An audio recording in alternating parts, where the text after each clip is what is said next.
እግዚአብሔር እንዲረዳን እንጸልይና እንጀምራለን።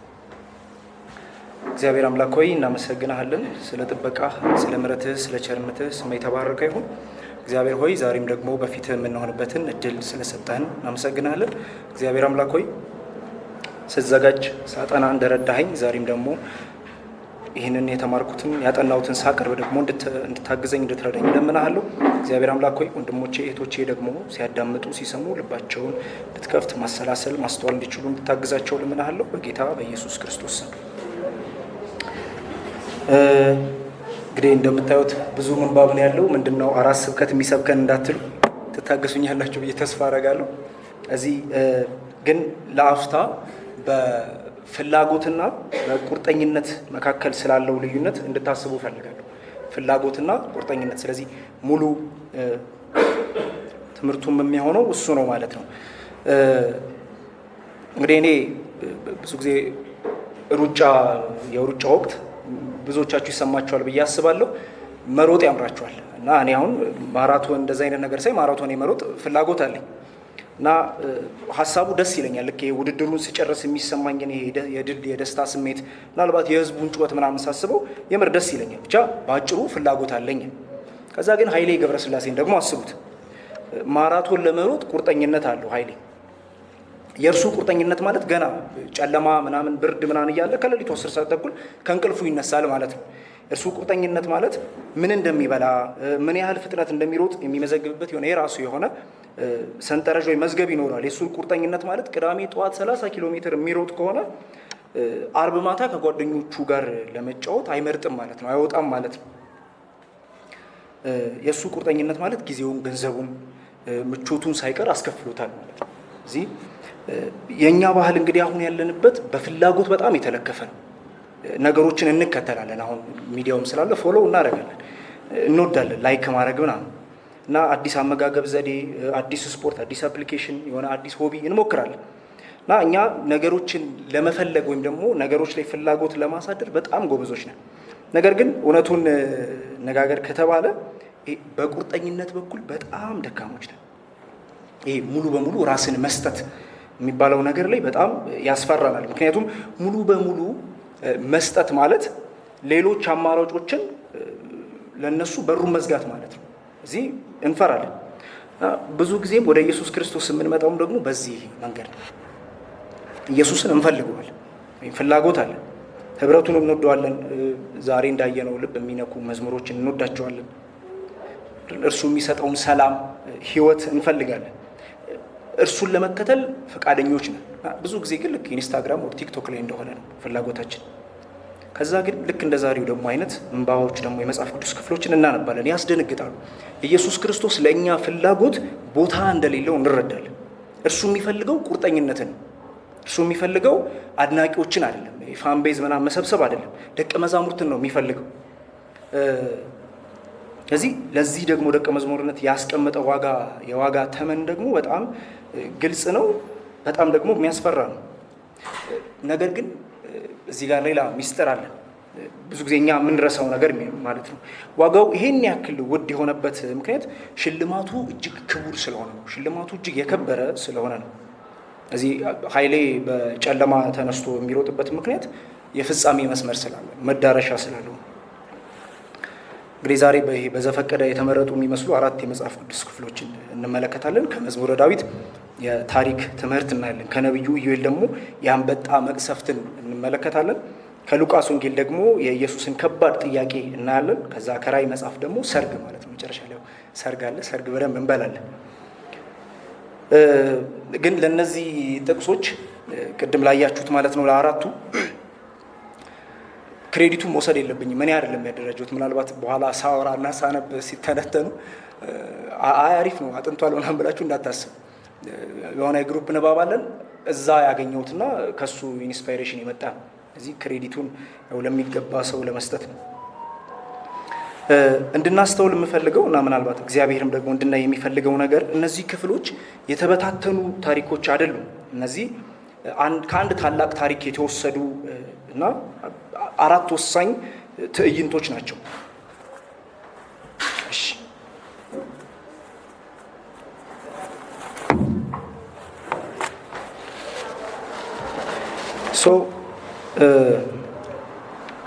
ይሄ ታሪክ ስለ እኛ የሚናገር ታሪክ ነው።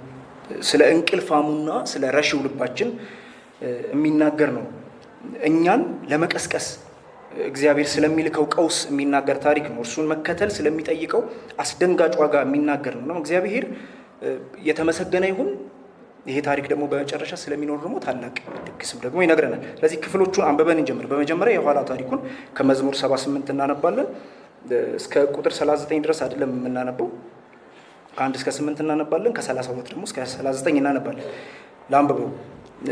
ሕዝቤ ሆይ ትምህርቴን ስማ፣ ጆሮህን ወደ አንደበቴ ቃል አዘንብል።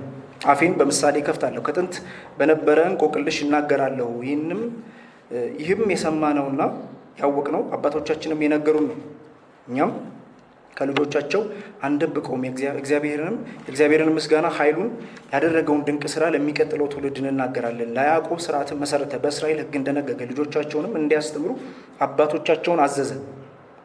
ይህም የሚቀጥለው ትውልድ እንዲያውቅ እነርሱም በተራቸው ለልጆቻቸው ገና ለሚወለዱትም እንዲነግሩ ነው። እነርሱም በእግዚአብሔር ይታመናሉ፣ የእርሱንም ስራ አይረሱም፣ ትእዛዞቹንም ይጠብቃሉ። ነገር ግን እንደ አባቶቻቸው እልከኞችና አመፀኞች፣ ልቡ ያልቀና መንፈሱን በእግዚአብሔር የማይታመን ትውልድ አይሆኑም።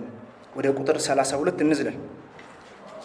ይህም ሁሉ ሆኖ በበደላቸው ገፉበት፣ ድንቅ ስራዎቹንም አላመኑ። ስለዚህ ዘመናቸውን በከንቱ ዕድሜያቸውን በድንጋጤ ጨረሰ። እርሱ በገደላቸው ጊዜ ፈለጉት፣ ከልባቸው በመሻትም ወደ እግዚአብሔር ተመለሱ። እግዚአብሔር አላታቸው ልዑል አምላክ ቤዛቸው እንደሆነ አሰቡ። ነገር ግን በአፋቸው ሸነገሉት፣ በአንደበታቸው ዋሹት። ልባቸው በእርሱ የጸና አልነበረም፣ ለኪዳኑም ታማኞች አልነበሩም። እርሱ ግን መሐሪ እንደመሆኑ በደላቸውን ይቅር አለ፣ አላጠፋቸውም። ቁጣውን ብዙ ጊዜ ገታ፣ መዓቱንም ሁሉ አላወረደም። ወጥቶ የማይመለስ ነፋስ ስጋ ለባሽም መሆናቸውን አሰበ። ሁለተኛው አሁን የምናነበው ክፍል ኢዮኤል የሚገኘው ነው። ምዕራፍ 1 ቁጥር 15 እና ከምዕራፍ 2 ደግሞ 1 እና 2 እናነባለን። ወዮ ለዚያ ቀን የእግዚአብሔር ቀን ቀርቧልና፣ ከሁሉን ቻይ አምላክ እንደ ጥፋት ይመጣል። ምዕራፍ 2 በጽዮን መለከትን ንፉ፣ በቅዱሱም ተራራዬ የማስጠንቀቂያውን ድምፅ አሰሙ። በምድሪቱም የሚኖሩ ሁሉ ይንቀጥቀጡ፣ የእግዚአብሔር ቀን ቀርቧልና እርሱም በደጅ ነው። ይህም የጨለማና የጭጋግ ቀን፣ የደመናና የድቅድቅ ጨለማ ቀን ነው። የንጋትን ብርሃን በተራሮች ላይ እንደሚወጣ ኃያልና ብዙ ሰራዊት ይመጣል። ከጥንት እንዲህ አይነት ከቶ አልነበረም፣ በሚመጡም ዘመናት እንዲህ አይነት ከቶ አይሆንም። ሶስተኛው ሉቃስ ላይ የምናገኘው ነው። ምዕራፍ 14 ከ25 እስከ 35 ያለው። ብዙ ሕዝብም አብሮት እየተጓዘ ሳለ ኢየሱስ ዘወር ብሎ እንዲህ አላቸው፣ ወደ እኔ የሚመጣ ሁሉ አባቱና እናቱን፣ ሚስቱንም፣ ልጆቹንም፣ ወንድሞቹና እህቶቹን የራሱን ሕይወት እንኳን ሳይቀር ባይጠላ ደቀ መዝሙሬ ሊሆን አይችልም። የራሱንም መስቀል ተሸክሞ የማይከተለኝ ደቀ መዝሙሬ ሊሆን አይችልም። ከእናንተ አንድ ሰው ሕንፃ ለመስራት ቢፈልግ መደምደም መቻል አለመቻሉን በመጀመሪያ ተቀምጦ ዋጋውን የማይተምን ማን ነው? መሰረቱን ጥሎ መደምደም ቢያቅተው ያዩት ሁሉ ይዘባበቱበታል፣ እንዲህም ይላሉ፣ ይሄ ሰው ማነጽ ጀምሮ ነበረ፣ መደምደም ግን አቃተው። ወይም አንድ ንጉሥ ከሌላ ንጉሥ ጋር ጦርነት ሊገጥም በሚነሳበት ጊዜ 20,000 ሰራዊት አስከትሎ የሚመጣበትን ንጉሥ 10,000 ሰራዊት መመከት እንደሚችል ተቀምጦ የማይመክር ማን ነው? መቋቋም የማይችል ከሆነ ሌላው ንጉሥ ገና ሩቅ ሳለ መልእክተኞች ልኮ እርቅ ይጠይቃል። እንዲሁም ከእናንተ ማንም ያለውን ሁሉ የማይተው ደቀ መዝሙሬ ሊሆን አይችልም። ጨው መልካም ነው። ጨው ጣዕሙን ካጣ ግን እንዴት ተመልሶ ጣዕም ሊኖረው ይችላል? ለመሬትም ሆነ ለማዳበሪያነት የማይጠቅም በመሆኑ ወደ ውጭ ይጥሉታል። ሰሚ ጆሮ ያለው ይስማ። በመጨረሻ ፍጻሜው ከራእይ 19 እናነባለን፣ ከ6 እስከ 10 ያለው። ደግሞም እንደ ብዙ ሕዝብ ድምፅ፣ እንደ ኃይለኛም ወራጅ ውሃ ድምፅ፣ እንደ ብርቱም ነጎድጓድ ድምፅ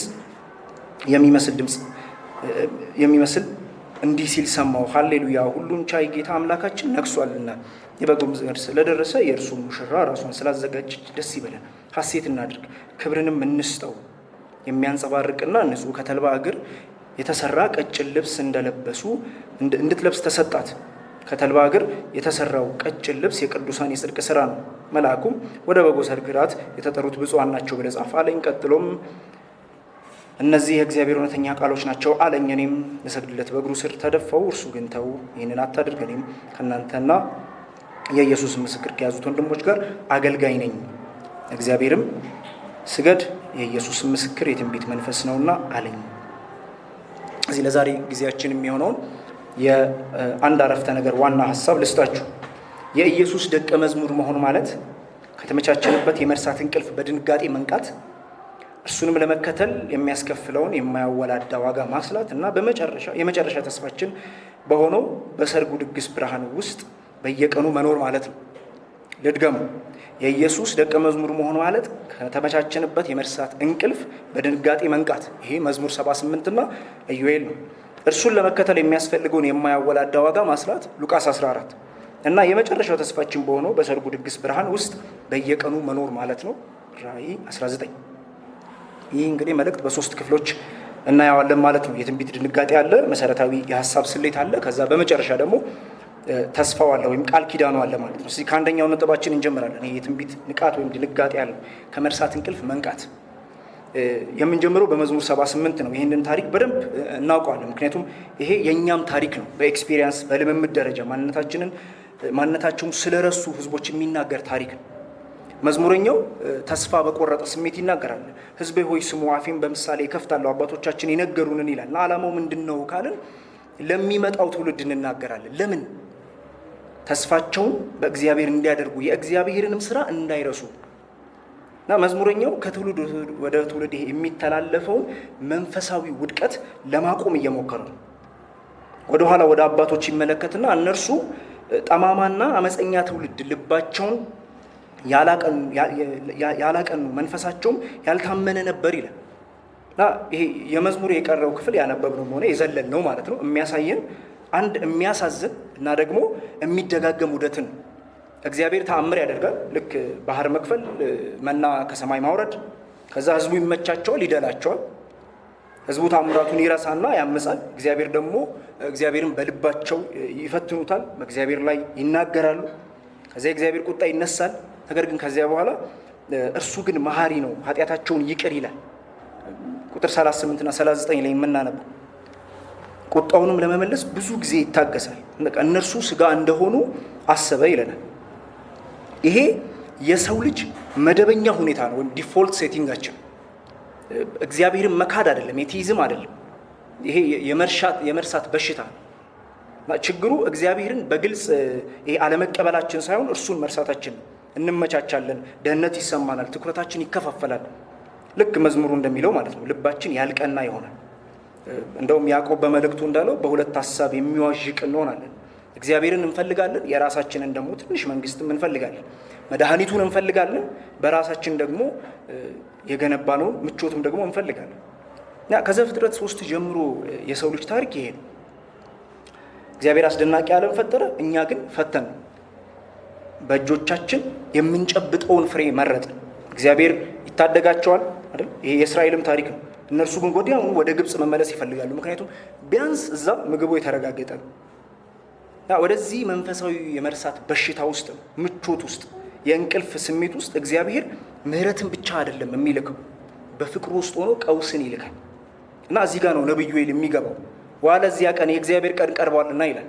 እና አሁን ይሄ በእኛ እንግዲህ ምቹ በሆነ ዘመናችን፣ በተለይ በዘመናዊ የእኛ ክርስትና ውስጥ የእግዚአብሔር ቀን ይሄ ወደ አንድ ደስ የሚል ከችግር ነፃ የሚያወጣ ቀን አድርገን ስለነው እና ለነቢያቱ ግን ይሄ እንደዚህ ነው ወይ ስንል በፍጹም እንደዛ አልነበረም። የእግዚአብሔር ቀን አስፈሪ ነበር። በመጀመሪያ ደረጃ ለራሱ ለእግዚአብሔር ሕዝብ የፍርድ ቀን ነበር እና ኢዮኤል ይህንን ቀን እንደ አንበጣ መቅሰፍት ሁሉን እንደሚበላ ታላቁና ይሄ ብርቱ ሕዝብ እያለ አድርጎ በደንብ ገልጾታል። እና ይሄ ቀን የጨለማና የጭጋግ የደመናና የድቅድቅ ጨለማ ቀን ነው ብሎታል። እና የነብዩ ስራ ንጉሳዊውን አስተሳሰብ መስበር ነው።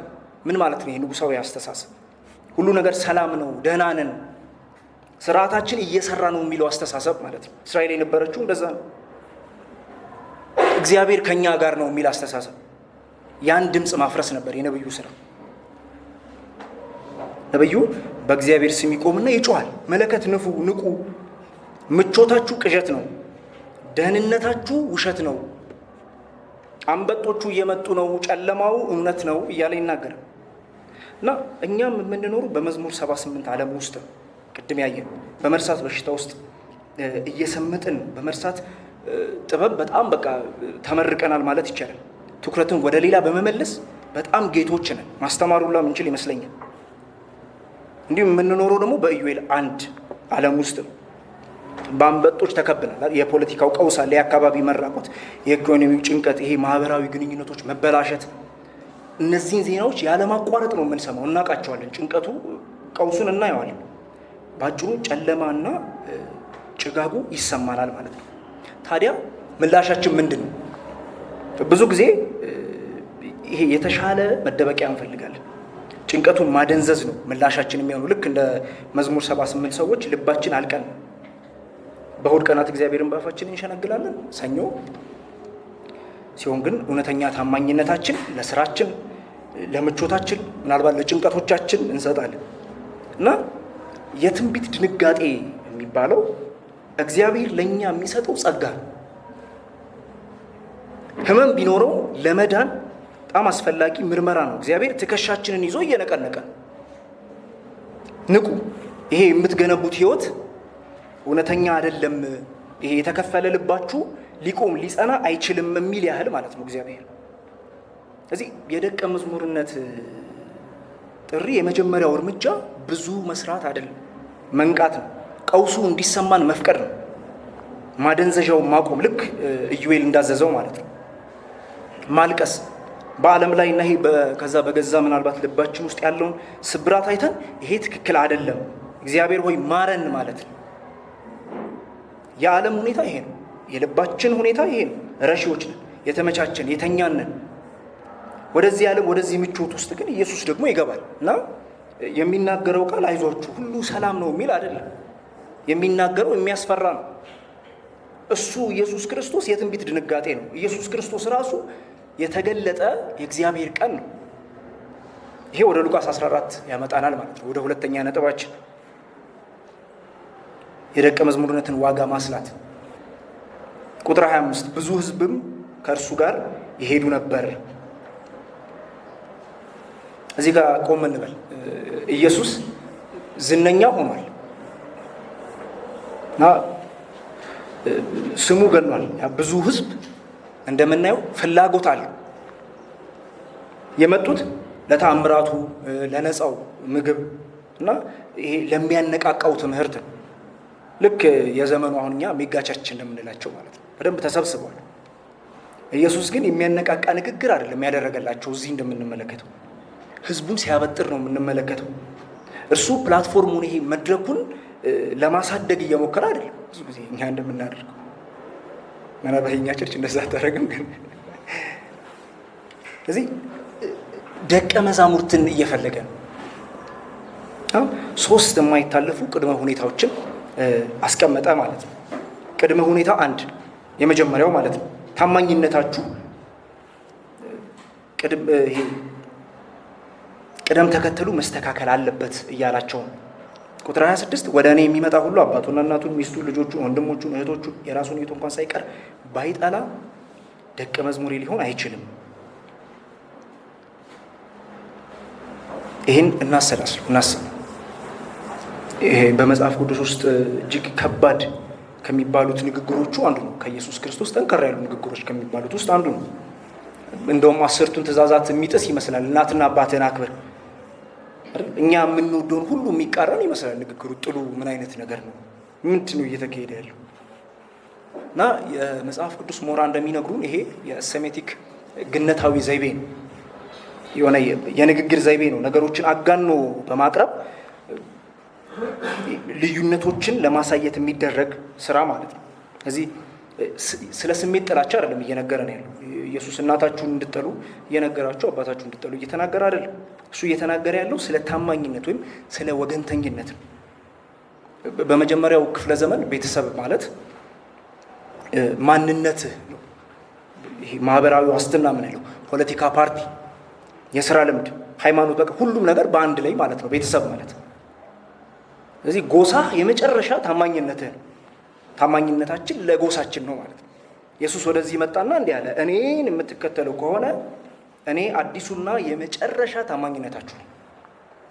አባታችሁ፣ እናታችሁ፣ የትዳር አጋራችሁ፣ ምናልባት የፖለቲካ ፓርቲያችሁ፣ የብሔር ማንነታችሁ ለእኔ ካላችሁ ታማኝነት ጋር የሚጋጭ ከሆነ እንደዛ አይነት ጥያቄ ቢያቀርብ እኔ አሸንፋለሁ ሁልጊዜ እኔ ነኝ የማሸንፈው እያለ ኢየሱስ አዲስ መንግስት እየመሰረተ ነው። ያ መንግስት ደግሞ ሌሎች ታማኝነቶቻችን ሁሉ እንደገና ያስተካክላል ማለት ነው። ቅደም ተከተላቸው መስተካከል አለበት። እዚህ ጋር መጥላት ማለት በንጽጽር ያነሰ መውደድ ማለት ነው ብላችሁ ማየት ትችላላችሁ። ለእኔ ያላችሁ ፍቅር ፍጹም ከመሆኑ የተነሳ ሌሎች ፍቅሮች በንጽጽር ሲታዩ ጥላቻ መምሰል አለባቸው። ከዚያ ቀጥሎ የራሱን ህይወት እንኳን ሳይቀር ይላል።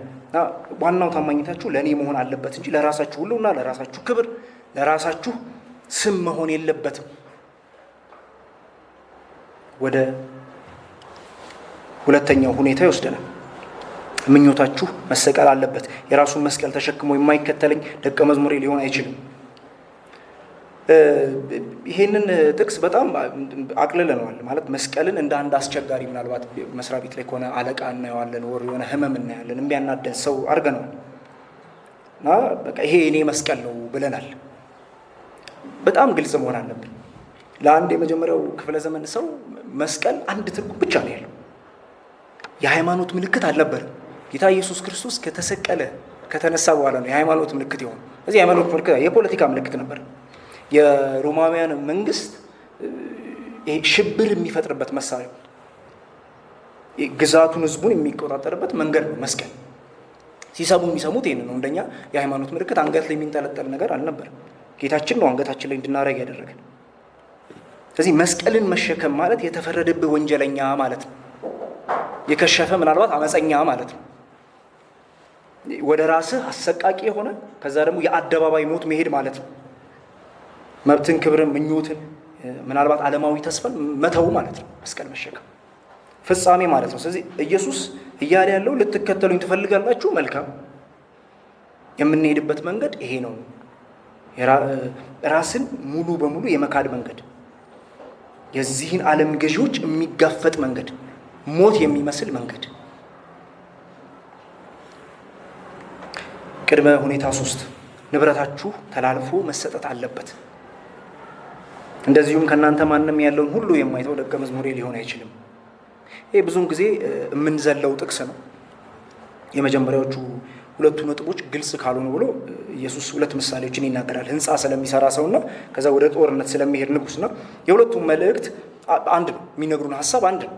አስቀድሞ ተቀምጦ ዋጋውን የማይተምን ማን ነው? ይቅርታ። እዚህ በደመ ነፍስ አትግቡ። ፍላጎት ብቻ አይኖራችሁ። ቁርጠኛ ሁኑ፣ አስቡበት ለውሳኔያችሁ እያለ ነው። እዚህ ዋጋው ምንድን ነው? ዋጋው ያለውን ሁሉ መተመን፣ ገንዘባችሁን፣ ንብረታችሁን፣ ህልማችሁን፣ ምናልባት የጡረታ ዋስትናችሁን፣ የ5 ዓመት እቅዳችሁን፣ እነዚህም ሁሉ ማሰብ ማለት ነው። ይሄ ማለት ነገውኑ ተነስታችሁ ቤታችሁ ሽጡ ማለት ላይሆን ይችላል። ለአንዳንዶች ሊሆን ይችላል፣ እንደዛም ያላቸው ሰዎች ስላሉ ማለት ነው። ነገር ግን ማለት የፈለገው እጅህ የተከፈተ ይሁን። ሁሉም የኢየሱስ ክርስቶስ ነው። እዚህ እናንተ ከአሁን በኋላ ባለቤት አይደላችሁም፣ መጋቢ ናችሁ፣ የዛ ነገር አስተዳዳሪ ናችሁ። ጌታ ኢየሱስ ክርስቶስ ከፈለገው ትሰጡታላችሁ እያለ ነው። እዚህ የደቀ መዝሙርነት በቃ መሰረታዊ ሂሳብ ስሌት ይሄ ነው። 3ቱ ማለት ነው። ታማኝነት እንደገና ይስተካከላል፣ ምኞት ይሰቀላል፣ ንብረት ተላልፎ ይሰጣል። ኢየሱስ ንግግሩን የሚጨርሰው የጨው ምሳሌ ሰጥቶ ነው። ጨው መልካም ነው፣ ጨው ግን ጣዕሙን ካጣ ወደ ውጭ ጥሉታል። ያው በጥንቱ ዓለም ያኔ ደግሞ በተለይ ከሙት ባህር የሚገኘው ብዙውን ጊዜ ንጹህ አይደለም እና ከሌሎች እንትን ጋር ይቀላቀላል፣ ማዕድናት ወር ማዕድንቶች ጋር ይቀላቀላል። እዚህ ጨውነቱን ሊያጣና ከዛ ጥቅም ስለማይኖረው በቃ አቧራ ነው ማለት ነው። እዚህ ደቀ መዝሙር የሚመስል ነገር ግን ታማኝነቱን ያላስተካከለ፣ መስቀሉን ያልተሸከመ፣ ንብረቱን ያልሰጠ ደቀ መዝሙር ጥቅም የለውም፣ ጨውነት የለውም፣ ልዩነት የለውም። ልክ እንደ ዓለም ነው የሚመስለው፣ የሚጣፍጠው እንደ ዓለም ነው እያለ ነው ኢየሱስ። የሚሰማ ጆሮ ያለው ይስማ ይላል። ይሄ ከባድ ነው። ይሄ ቀላል እምነት አይደለም። ኢየሱስ ልክ ኢዩኤል ትንቢት የተናገረለት የእግዚአብሔር ቃል በአካል ተገልጦ ማለት ነው። እርሱ መምጣት ምቾቶቻችንን የሚሰብር ቀውስ በሉት አይደል? መዝሙር 78 ላይ ያለው ምቾት የሚሰብር ነው። የተከፈለ ልባችንን የሚያጋልጥ ነው የጌታ ኢየሱስ ክርስቶስ መምጣት። ጥሩ አስተማሪ ብቻ አልነበረም፣ የሞራል ምሳሌ ብቻ አልነበረም። ለሕዝቡ የተገለጠ እግዚአብሔር ያህዌ ነው ጌታ ኢየሱስ ክርስቶስ። መንግስትን እየመሰረተ ያለ ንጉሥ ነው እና ሙሉና ብቸኛ የሆነ ጌትነትን ይጠይቃል ማለት ነው። ዲማንዱ ይሄ ነው። እዚህ አሁን እየገነባችሁት ያለው ህንፃ ምንድን ነው? ስራችሁ ምናልባት እንከን የለሽ ብለን ቢውልድ የምናደርገው ቤተሰባችን፣ የገንዘብ ዋስትናችን፣ ዝናችን። ኢየሱስ በእነዚህ ላይ ጌታ እንዲሆን መፍቀድ ማለት ምንድን ነው? ዋጋውን ማስላት ማለት ምንድን ነው? ይህንን አስልታችኋል? አስባችኋል? እስራ ቤታችሁ ውስጥ የእርሱን መስቀል መሸከም ያለውን ዋጋ አስልታችኋል? ምናልባት በህገ ወጥ መንገድ አቋራጭ ስለማትሄዱ የደረጃ እድገት ላታገኙ ትችላላችሁ። ይህንን አስባችሁበታል? የፖለቲካ ፓርቲ ካላችሁ ምናልባት የምትደግፉት ካለ መጥላት ያለውን ዋጋ አስልታችኋል? ለጌታ ኢየሱስ ክርስቶስ ለተራራው ስብከት ታማኝ ስትሆኑ ለእነዚህ ፓርቲዎች ለእናንተ ቅድመ ሁኔታ የሌለው ታማኝነት እንድሰጥ አይፈቅድልኝም ማለትን ይህንን አስባችሁታል? ምክንያቱም ፓርቲ ምርጫው ቢሸነፍም ከድሆች ጎን ከተገፉት ቆማለሁ ማለትን አስባችሁበታል? ትክክል ነው የኔ ነው የምትሉት? ይሄ በጣም ብዙ ተስፋ የሚያስቆርጥም ይመስላል። እዚህ ጋር ባቁም እንደዛ እንዳይመስል ጥሩ ራዕይ 19 ስላለ።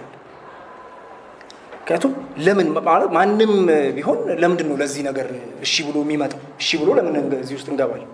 አስጨናቂ ነው። ስለዚህ ሉቃስ 14 ላይ ብቻ ካቆምን በጣም የሚያስፈራ ከባድ የሆነ ምናልባት የሚያደቅ ትእዛዝ ነው ይዘን የምንወጣው። ነገር ግን መጽሐፍ ቅዱስ በኢዮኤል ቀውስ ወይ ደግሞ በሉቃስ ዋጋ ብቻ አይደለም የሚተው፣ ምክንያቱን ያሳየናል። ለምንድን ነው ይሄን ነገር እየተጠየቀ ያለው የሚለውን ያሳየናል። የታሪኩን መጨረሻ ፍጻሜውን ያሳየናል። ስለዚህ ከመርሳት በሽታችን የሚያነቃንን የትንቢት ድንጋጤ አይተናል። ሁሉ ነገራችንን የሚጠይቀውን ደግሞ መሰረታዊ የሆነ ስሌት አይተናል። አሁን ደግሞ በመጨረሻ ይሄን ለምን እንደምናደርግ ደግሞ እናያለን ማለት ነው። ወደ ሙሽራው ድግስ፣ ወደ መጨረሻው ተስፋ፣ ወደዛ ቃል ኪዳን እንሄዳለን። የመጨረሻው ተስፋ ይሄ ቃል ኪዳን ሶስተኛ ነጥባችን ወደ ራዕይ 19 ያመጣል። ከዚህ ከጨለማው ከቀውሱ ከዋጋው ሁሉ በኋላ ጽሑፉ በአንድ ቃል ሲፈነዳ እናየዋለን። ቁጥር 1 ሃሌሉያ፣ ቁጥር 3 ሃሌሉያ፣ ቁጥር 4 ሃሌሉያ፣ ቁጥር 6 ሃሌሉያ፣ ሁሉን የሚገዛ ጌታ አምላካችን ነግሷልና። ይሄ የሰማይ ታላቅ የምስጋና መዘምራን ድምፅ ነው። ለቤዛ ይዘምራሉ፣ መዝሙር ይመርጣሉ ማለት ነው። እዛ ነው መዘመር፣ እኛ ከኋላ እንከተላለን። እዚህ እንደ ብዙ ውሃ ድምፅ የሚሆን ማለት ነው። ኃይለኛ ነጎድጓድ ድምፅ ይሰማል። ለምንድን ነው ይሄ ሁሉ ደስታ? ከየት መጣ? ለምን ነው የሚደሰቱት? ሁለት ምክንያቶች አሉ። አንደኛው ማዳንና ክብር ኃይልም የአምላካችን ነው፣ ፍርዱ እውነትና ጽድቅ ነውና ታላቂቱ ጋለሞታ ፈርዶባታል። ታላቂቱ ባቢሎን ወድቃለች። ባቢሎን ታሪካዊ ከተማ ብቻ አይደለም። ዮሐንስ ለሮም የሰጠው ሚስጥራዊ ስም ነው፣ ግን ደግሞ ከዚያም ያልፋል። ባቢሎን ማለት በእግዚአብሔር ላይ ያመፀ የሰው ልጅ ስልጣኔ ሁሉ የዛ ተምሳሌት ነው። እዚህ ባቢሎን የባቢሎን ግንብ ነው። ባቢሎን ግብጽ ነው። ባቢሎን አሶር ነው። ባቢሎን ሮም ነው። በትዕቢት በግፍ ይሄ ኮንሱመሪዝም በሸማችነት በራስ ክብር ላይ የተገነባ ማንኛውም የሰው ልጅ ግዛት ነው ባቢሎን። ቤተሰብና ሕይወት የራስ ናቸው የሚል ስርዓት ነው ባቢሎን። በመዝሙር 78 ላይ እንዳየ ነው እግዚአብሔርን በመርሳት ላይ የተገነባ ዓለም፣ ያ ንጉሳዊው አስተሳሰብ እሱ ነው ባቢሎን። ያ ወደቀ። ሃሌሉያው ለዛ ነው። የጭቆና የመርሳት ስርዓት ስላበቃ ነው። ሃሌሉያው ለዛ ነው። ነገር ግን ደስታው ይሄ ስለ ጥፋት ግን ብቻ አይደለም፣ ስለ አዲስ ፍጥረትም። ቁጥር 7 ተመልከቱ። የበጎ ሰርግ ስለደረሰ የእርሱ ሙሽራ ራሷን ስላዘጋጀች ደስ ይበለን፣ ሐሴትንም እናድርግ፣ ክብርም ለእርሱ እንስጥ። እዚህ ነገሩ ይሄ ነው። አሁን የመጽሐፍ ቅዱስ አጠቃላይ ዋና ሐሳብ ይሄ ነው። ሉቃስ 14 ላይ ምን ማድረግ እንዳለብን ነግሮን ከዛ ለምን ብለን ስንጠይቅ የሚመለስበት ቦታ ይሄ ነው። ከዘፍጥረት እስከ ራዕይ ያለው የመጽሐፍ ቅዱስ ታሪካችን የፍቅር ታሪክ ነው። የፈጣሪ ወይም የሙሽራው፣ ከዛ ደግሞ የፍጥረቱ የሙሽሪት ታሪክ ማለት ነው። በዘፍጥረት ሙሽራይቱ ታማኝ አልነበረችም። ከእስራኤል ጋር በተደረገው ኪዳን ሙሽራው ህዝብን ሲመርጥ እናያለን። ከዛ በመዝሙራት ልክ እንደ ዛሬ እንዳየነው እንደ 78 ሙሽራይቱ አመፀኛ ልቧን ያልቀና ሆናለች። ትንቢት እንደ ኢዩኤል እንዳየነው ትንቢተ ኢዩኤል ላይ ሙሽራው እንድትነቃ ማስጠንቀቂያ ሲልክ እናያለን። በወንጌላት ደግሞ ልክ አሁን ሉቃስ 14 ላይ እንዳየነው ደግሞ ሙሽራው በአካል ሲመጣ እናየዋለን። እሷን መልሶ ለማግኘት ከፍተኛውን ዋጋ ከፈለ፣ የገዛ መስቀሉን ተሸከመ። ከዛ አሁን ደግሞ በራእይ ሰርጉ አለ ደረሰ ማለት ነው። ይሄ የታሪኩ መጨረሻ ነው። ፍርድ ቤት ችሎት አይደለም፣ ሰርግ ነው፣ ድግስ፣ ደስታ ነው። ሙሽራይቱ ማናት? እኔ እንዳትሉ ቅዱሳን ቤተ ክርስቲያን፣ እኛ የለበሰችው ልብስ ተመልከቱ። የሚያንጸባርቅና ንጹህ ከተልባ ጋር የተሰራ ቀጭን ልብስ። ዮሐንስ ይህ ምን ማለት እንደሆነ እንድንገምት አልተውም፣ ነግሮናል። ምንድን ነው ይሄ? ቀጭኑ የተልባ እግር የቅዱሳን ጽድቅ ስራ ነው ይለናል 8 ላይ። ታዲያ ይህ ጽድቅ ስራ ከየት የመጡ ናቸው? እነዚህ ጽድቅ ስራዎች ከየት መጡ? እነርሱ የመጡት በሉቃስ 14 ላይ ዋጋን ከማስላት ነው። ኢየሱስን ለመከተል ቤተሰብን ስንጠላው ታማኝነታችንን ስናስተካክል ማለት ነው። ያ የጽድቅ ስራ ነው። መስቀልን ስንሸክም ምኞቶቻችንን ስንሰቀል ያ የጽድቅ ስራ ነው። ለመንግስቱ ስንል ያለንን ሁሉ ስንተው ንብረትን ስንሰጥ ያ የጽድቅ ስራ ነው። እነዚህ ስራዎች ይሄ ካርድ አይደሉም። ለሰርጉ ቦታ የምንይዝባቸው የሚያስይዙ ክፍያዎች አይደሉም። ነገር ግን እኛ በእርግጥ ሙሽራይቱ መሆናችንን የሚያሳዩ ማስረጃዎች ናቸው። እኛ የንጉሱ መሆናችንን የሚያረጋግጡ ጨው መሆናችንን የሚያሳዩ ናቸው። ሉቃስ 14 የሉቃስ 14 ምክንያቱ ራእይ 19 ነው። ዋጋ ማስላት ያለብን ለበጉ ተድረን ስለሆነ ነው። እዚህ በዚያው ልክ ለባቢሎን ደግሞ ወይ ደግሞ ለዓለም መዳር ስለማንችል ዋጋችንን ማስላት አለብን። ሌሎች ታማኝቶቹን ሁሉ መጥራት ያለብን ሙሽሪት የሚኖራት አንድ ሙሽራ ብቻ ስለሆነ መስቀላችንን የምንሸከመው ሙሽራው ራሱ ወደ ሰርጉ ለመድረስ የተራመደበት መንገድ ይሄ ስለሆነ በመስቀል ስላለፈ። ማራቶን ስለሚሮጠው ስለ ኃይሌ ቅድም ያነሳነው ምሳሌ እናስብ። 35ኛው ኪሎ ሜትር ላይ ሲደርስ ሳምባው ሲቃጠል፣ እግሮቹ ሲዝሉ፣ እያንዳንዱ የሰውነቱ ክፍል በቃኝ በቃ ማቆም ነው የምፈልገው ሲል ምንድን ነው የሚያስበው? ስለ መጨረሻው መስመር ነው የሚያስበው። ስለ አሸናፊነት ደስታው፣ ስለ ሜዳሊያው ነው የሚያስበው። ሉቃስ 14 ማለት ያ 35ኛው ኪሎ ሜትር ማለት ነው። ራእይ 19 ደግሞ የፍጻሜው መስመር ማለት ነው። እዚህ ስራ ቦታ ሆናችሁ ይሄ ምናልባት በደንብ የተለመደው ለምሳሌ ሂሳብ ስራ ላይ ካላችሁ ወይም ሌላ ስራ ላይ ካላችሁና እነዚያን ነገሮች ማጭበርበር ሲያምራችሁ ምርጫ አላችሁ። ባቢሎንን ማገልገል ትችላላችሁ ወይም ደግሞ መስቀላችሁን መሸከም። መስቀሉን ለመምረጥ ጉልበት የሚሰጣችሁ ታዲያ ግን ምንድን ነው?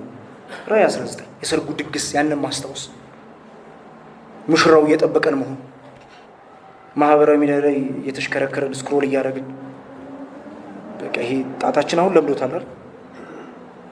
አይተን የሆነ ነገር ቅናት ይዘን ርኩሰት ሲሰማን ወይ ደግሞ የራሳችንን ስም የራሳችንን ህንፃ ማለት ነው መገንባት ሲያምረን ምርጫ አለን። አመፀኛ ትውልድ መሆን እንችላለን ወይ ደግሞ ራሷን የምታዘጋጅ ሙሽራ መሆን እንችላለን። ምናልባት ፖለቲካው ወገንን እንድትጠሉ ድሆችን እንድትረሱ ሲነግራችሁ ምርጫ አላችሁ። ታማኝነታችሁ ለዚህ ዓለም ንጉሥ መስጠት ትችላላችሁ ወይ ደግሞ ታማኝነታችሁ ለበጉ መስጠት ትችላላችሁ። ቁጥር 9 ወደ በጉ ሰርግ እራት የተጠሩ ብፁዓን ናቸው። ግብዣው ይሄ ሙሉ በሙሉ የመሰጠት ግብዣ ነው። ፍላጎት ላላቸው ብቻ የተዘጋጀ አይደለም። ቁርጠኛ ለሆኑ፣ የትንቢቱ ድንጋጤ ለሰሙ፣ ከባድ ዋጋውን ላሰሉ፣ እሺ ይላሉ፣ የመጨረሻውን ቃል ኪዳን ለገቡት ነው ይሄ። ታዲያ ምን እናድርግ? ይሄ ሁሉ ካለ ምን እናድርግ? እንቅልፋምና ረሺ ልባችንን አይተናል። ቀውሱን አይተናል። የሚቀሰቅሰንን አይደል? የኢዩኤልም ማለት ነው። ጥያቄውን አይተናል። ኢየሱስ በሕይወታችን ላይ ያለው ሙሉ መብት። ከዛ ደግሞ ተስፋውን አይተናል። የሰርጉን ድግስ አይተናል። ስለዚህ አሁን እንደነቁ ዋጋ እንዳሰሉ ወደ ድግስ እንደሚሄዱ ሰዎች ከዚህ በኋላ በዚህ ሳምንት እንዴት እንኖር? አንድ 4 ነገሮችን እንዴ ከመዝሙር 78 መርሳትን መስበር አለብን። ማስታወስን መለማመድ አለብን። የመዝሙር 78 ኃጢአት ተአምራቱን መርሳት ነው። ስለዚህ በዚህ ሳምንት በየቀኑ አጭር ደቂቃ ትንሽ ደቂቃ ልትሆን ትችላለች፣ 5 ደቂቃም በሉት፣ ቆም ብለን እናስታውስ፣ እናስብ። እግዚአብሔር ለግላችን ያደረገውን ነገር ወይም ደግሞ ለዓለም ያደረገውን አንድ ተአምራት እንጥቀስ። ከቻለን እንጻፈው፣ እንናገር። ምክንያቱም እንደውም መዝሙር 78 ላይ ለሚመጣው ትውልድ እናወርሰዋለን፣ እንናገራለን ይላል። ለራሳችን ከመናገር እንጀምር እግዚአብሔር ያደረገውን ነገር። ሁለተኛ ድንጋጤው ይሰማል። ኢዮኤል ሰቆቃን እንለማመድ። ዝም ብለን መጥፎ ዜናዎችን ብቻ እያነበብን ጊዜ አናባክን። ይሄ እንደውም ትኩረታችንን መበተን ነው። ስለዚህ በዚህ ሳምንት በከተማችን፣ በሀገራችን፣ በዓለም ላይ በጣም ብዙ ግፍ አለ፣ ብዙ ስብራት አለ። ስለዚህ አንድ ብቻ እንምረጥና እዛው ሶሻል ሚዲያችን ላይ ሼር ከማድረግ ይልቅ ወደ እግዚአብሔር እናምጣው። በጣም ትንሽ ደቂቃ 10 ደቂቃ ሊሆን ይችላል እንስጥ። ከእግዚአብሔር ጋር ስለዚህ ጉዳይ መነጋገር። ትክክል እንዳልሆነ ንገሩት፣ እግዚአብሔርን አይደለም ጉዳዩ። ጨለማ መሆኑን ንገሩት። ይሄ እስከ መቼ በሉ፣ ጠይቁት። መንግስት ትምጣ ብላችሁ ጩሁ። ሶስተኛ ዋጋውን አሱ ሉቃስ 14 ህንጻችንን መለየት አለብን። ከእግዚአብሔር ውጪ ለእኛ ደህንነት ወይም ደግሞ የማንነት ስሜት የሚሰጠን ነገር ምንድን ነው? አንድ ነገር የስራ ማድረጋችን፣ የባንክ ሂሳባችን ሊሆን ይችላል። በማህበራዊ ሚዲያ ያለን ተቀባይነት ሊሆን ይችላል። ግንኙነቶቻችን ሊሆኑ ይችላሉ። በዚህ ሳምንት ያንን ነገር መጥላትን መለማመድ አለብን። ከኢየሱስ ያነሰ መውደድን መለማመድ አለብን። እንዴት? ጹሙበት። ልክ ምግብ ስንጾም እንደማንበለው እነዚህ ነገሮች መጾም ማለት ነው። ገንዘብ ከሆነ በልግስና ስጡ። ዝና ከሆነ ምንም ክብር የማታገኙበትን መንገድ በድብቅ ሰው አገልግሉ፣ እርዱ። አራተኛ ሙሽራይቱን አዘጋጁ። ራእይ 19 የጽድቅ ስራዎችን ተለማመዱ። ራእይ 19 ላይ ያየነው ሙሽራይቱ ራሷን ስላዘጋጀች ይላል። ይሄ የማህበረሰብ ተግባር ነው። ሙሽራይቱ ብዙ ነች አይደል? ስለዚህ በዚህ ሳምንት በዚህ ቤተክርስቲያን ውስጥ ያለን አንድ ሰው ለማገልገል የሆነ ተጨባጭ የሆነ መንገድ አስቡ፣ ፈልጉ። ውጭ ያሉትን ብቻ አይደለም የምናገለግለው። እዚህ ለአንድ ሰው ምን ማድረግ ትችላላችሁ? እዚህ አሁን ቤተክርስቲያን ውስጥ ችግር ውስጥ ላለ ሰው የሚያበረታታ መልእክት ከመላክ መጀመር እንችላለን። የጋራ ህይወታችንን ይሄ ቀጭን የተልባ እግር ልብስ የምንሰራው በዚህ መንገድ ስለሆነ ማለት ነው። እርስ በርሳችን ነው ለሰርጉ የምንዘገጃቸው። እናንተ እኔ እናንተ፣ እንደዚህ አንዳችን ለአንዳችን ማለት ነው። እዚህ ከመዝሙር 78 አመፀኛ ትውልድ ወደ ራእይ 19 ሃሌሉያ የሚደረገው ጉዞ ረጅም እና አድካሚ። ከዛ መንገዱ ብቸኛው መንገድ ደግሞ በቀጥታ በሉቃስ 14 በኩል ነው፣ የመስቀል መንገድ ነው። ሌላ መንገድ የለም። ያለ ዋጋ ክፍያ ወደ ሰርጉ መድረስ አንችልም። አሁንም ባቢሎንን ያገባን ከሆነ የክርስቶስ ሙሽራ መሆን አንችልም። ከባቢሎን ጋር ፍቺ መፈጸም አለብን። ኢየሱስ ዛሬም ፍላጎት እንዳለን እየጠየቀን አይደለም። ትምህርቱን ወደነው እንደሆነ እየጠየቀን አይደለም። ዋጋውን አስልታችኋል ወይ ብሎ እየጠየቀን ነው። ጨርሶ የማትችሉትን ህንፃ እየገነባችሁ ነው ወይ? ጣዕሙን ያጣ ጨው ሆናችኋል ወይ? ወይስ ደግሞ ፈቃደኛ ናችሁ ዛሬ ታማኝነታችሁን ለማስተካከል፣ ምኞቶቻችሁን ለመስቀል፣ ንብረታችሁን ለመስጠት፣ ለሌሎች ነገሮች በሙሉ አልቀበልም ብለን ለበጉ ደግሞ እቀበልሃለሁ ለማለት ፈቃደኞች ነን? ምክንያቱም ወደ በጉ ሰርግ የተጠሩ ብፁዓን ናቸው፣ ደስተኞች፣ የተሟሉ በህይወት ያሉ። ግብዣው ይሄ ነው። እዚህ በጌታ በኢየሱስ ክርስቶስ የመጨረሻው ሉቃስ 14 ላይ ባለው ልጨርስ። የሚሰማ ጆሮ ያለው ይስማ። እንጸልይ።